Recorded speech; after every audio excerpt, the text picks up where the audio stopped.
Posso chamar de amor, né? Não tem problema.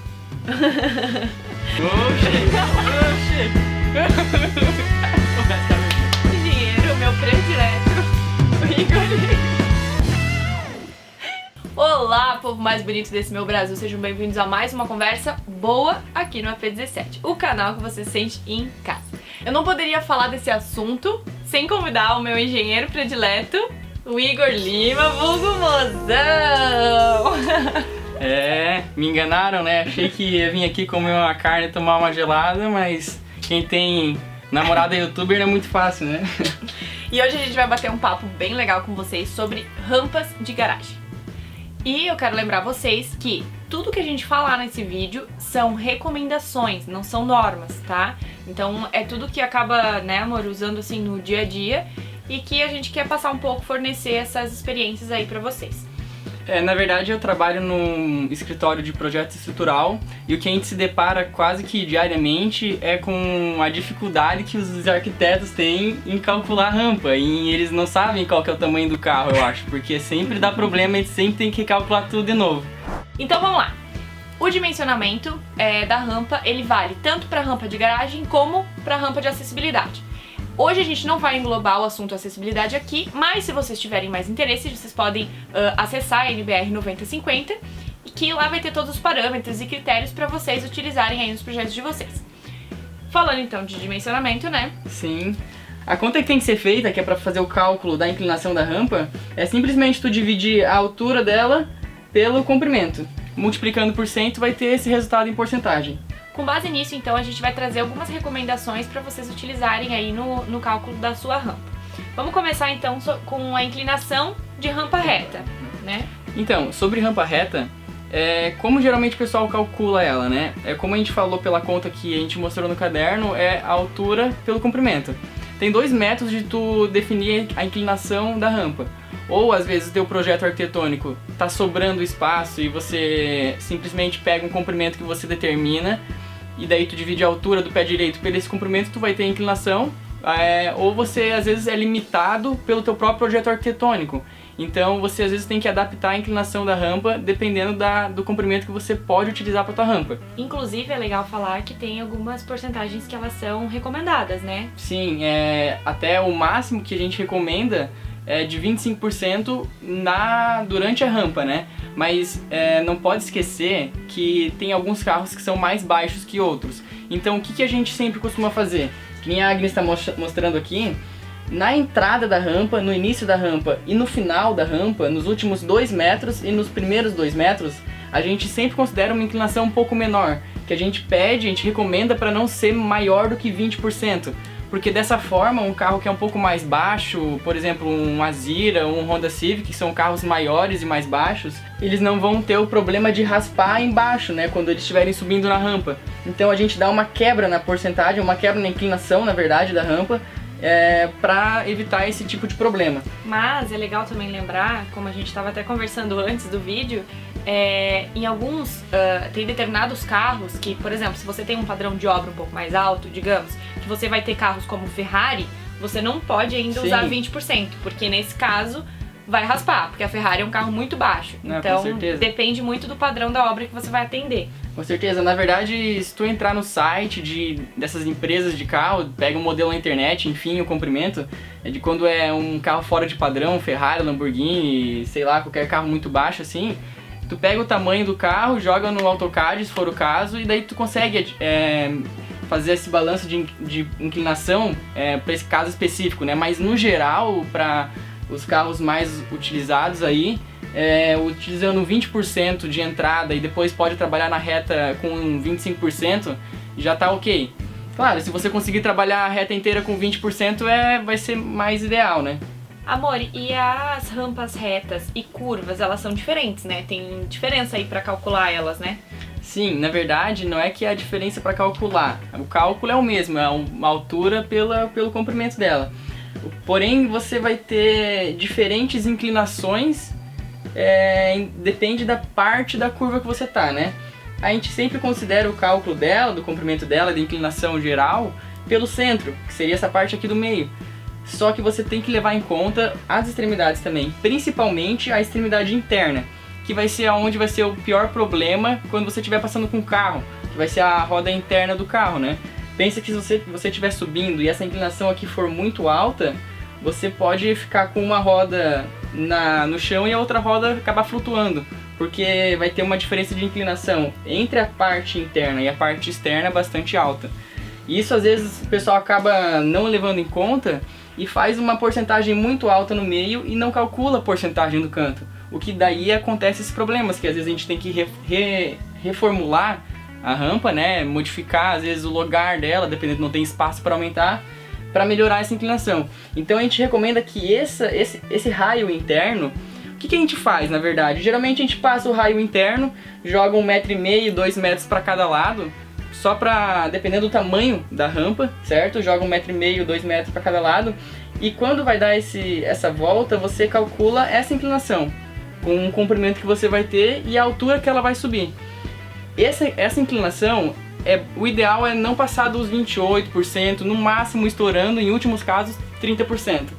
Porque assim ainda você consegue trabalhar ao longo da rampa. Quando você vai chegar aqui, você vai distorcendo a rampa, digamos assim, até você chegar no nível que você quer com a inclinação no zero, né? Amor, e outra coisa que também você comentou comigo antes, que inclusive eu não sabia, acabei sabendo hoje, né, que a gente foi gravar esse vídeo, é esse cantinho aqui, né? Geralmente é recomendado para quem faz o desenho arquitetônico, que geralmente são os arquitetos também, a fazer ele com chanfro, né? Isso, exatamente, porque quando você faz esse chanfro, você consegue trabalhar essa inclinação interna que eu comentei de uma maneira mais suave. Porque quando você tem esse 90 graus, imagina quando você vai executar isso, você vai concretar isso. Você não tem como fazer essa parte interna acompanhar essa externa sem ficar com uma diferença muito grande. Porque você vai ter um comprimento muito pequeno para vencer uma altura muito grande, proporcionalmente. Por isso que quando você faz esse chanfro, você aumenta esse comprimento e você consegue trabalhar melhor essas porcentagens, essa inclinação. Na verdade seria mais para melhorar na hora da execução mesmo, né? Sim, com certeza. Na verdade esses dias até a gente foi numa obra e não estava previsto isso no projeto. O projeto era uma quina e não ficava muito ruim, ficava muito inclinado. Essa parte aqui estava bastante inclinada. Aí como o mestre de obra já tem uma certa experiência, ele mesmo já pegou, já colocou o chanfro, já modificou com o arquiteto provavelmente e já executou dessa forma. Mas é uma coisa que não estava prevista no projeto e eles tiveram que dar um jeito na obra, né? Uma boa continha que tu consegue fazer também rápido e que te dá uma boa noção se o carro vai girar ou não é a seguinte: essa distância, essa largura, somada com essa largura, o ideal é que tenha no mínimo 9 metros, porque daí você sabe que o carro vai conseguir ter um bom giro. Sendo que uma dessas dimensões, o ideal é não passar de uns 3,5, porque senão vai ficar muito apertado de um lado ou de outro, entendeu? Então é melhor ter no mínimo 3,5 de largura. A soma dos dois para dar 9 metros. E agora a gente vai mostrar um pouquinho no próprio computador para vocês entenderem de uma forma melhor e mais simplificada, né? Essa parte aí de raio de curvatura também. E para lembrar vocês, o Igor também trouxe um carrinho que eles usam, né, amor, nos projetos lá, para testar essas rampas e ver se é suficiente para que esse carro passe. Então já é um carrinho modelo, que inclusive a gente vai disponibilizar o link para vocês aqui embaixo, para vocês baixarem, que aí vocês podem também utilizar aí nos projetos de vocês e ver se as rampas estão ok, né? Além do mais, esse carro médio que a gente utiliza para para avaliar essa raio de curvatura, também é muito útil quando vocês forem analisar ou forem dimensionar a garagem de vocês, né, as vagas de garagem, porque geralmente o pessoal esquece que os carros são compridos e tem que fazer uma curva, né? Então esses 9 metros que eu comentei é necessário para essas situações também. E eu já peguei casos de que tinha 6 metros a soma dos dois lados. Ele deixou 3 metros de um lado e 3 metros de outro lado. Então a gente teve que acabar perdendo vaga ou remodulando vaga para o projeto arquitetônico funcionar, né? Aqui a gente trouxe uma rampa modelo, imagem 3D dela, né, uma rampa curva, para demonstrar um pouquinho essas coisas para vocês. Aqui vocês podem reparar primeiramente como aqui no final dela, ó, muda um pouquinho a inclinação da rampa. Por quê? Porque ela vem do 25% na parte central dela e aqui ela fica com 20% para ela chegar numa inclinação mais suave, né? Aquilo que a gente comentou agora. Outra coisa que dá para perceber, ó, é que a inclinação dessa parte para essa, a elevação, aliás, é diferente. Por quê? Porque elas têm inclinações diferentes, né? também dá pra perceber aqui, ó, que se a gente colocasse uma inclinação muito alta nesse ponto, ia ficar ruim pro carro passar, né? Então o que a gente fez? A gente trabalhou com elevações diferentes entre os pontos da rampa e a gente foi distorcendo ela. Aqui, ó, se tu perceber, ela tá sendo distorcida ao longo da reta. Isso é bem comum fazer. Então esse ponto e esse ponto vão ter elevações diferentes, né? Pra distorcer isso ao longo da reta. Outra coisa também que a gente comentou com vocês é em relação ao raio de curvatura, né, nas garagens. Esse carrinho aqui é o carrinho médio, que é o carrinho que a gente vai disponibilizar para vocês na descrição do vídeo, que ele se compara mais ou menos ao tamanho de uma Hilux, vamos dizer assim, um pouco menos, em torno disso aí, que é um carro bom, um carro médio para grande, que consegue ter uma noção boa se o carro vai girar ou não na garagem. Eu vou dar um exemplo bem básico aqui de uma arquitetura modelo que a gente pegou, de uma garagem, né? Como que você utiliza esse carrinho médio aqui, né? Tu coloca ele na circulação, né? E tu repara que tem vários pontilhados que são indicativos para onde que o carro giraria, né? Nesse meu caso aqui, eu tenho 8,90 metros a soma. Esse lado eu tenho 4,60 metros e aqui eu tenho 4,30 metros, desculpa. Então, não tá os 9 metros que eu indiquei, mas 8,90 metros também acaba ficando ok, né? E dá pra perceber que ele está dentro da área de garagem. Aqui, ó, tu percebe que ele pega um pouquinho, né? Se eu colocasse ele um pouquinho pro lado aqui, ele poderia não pegar.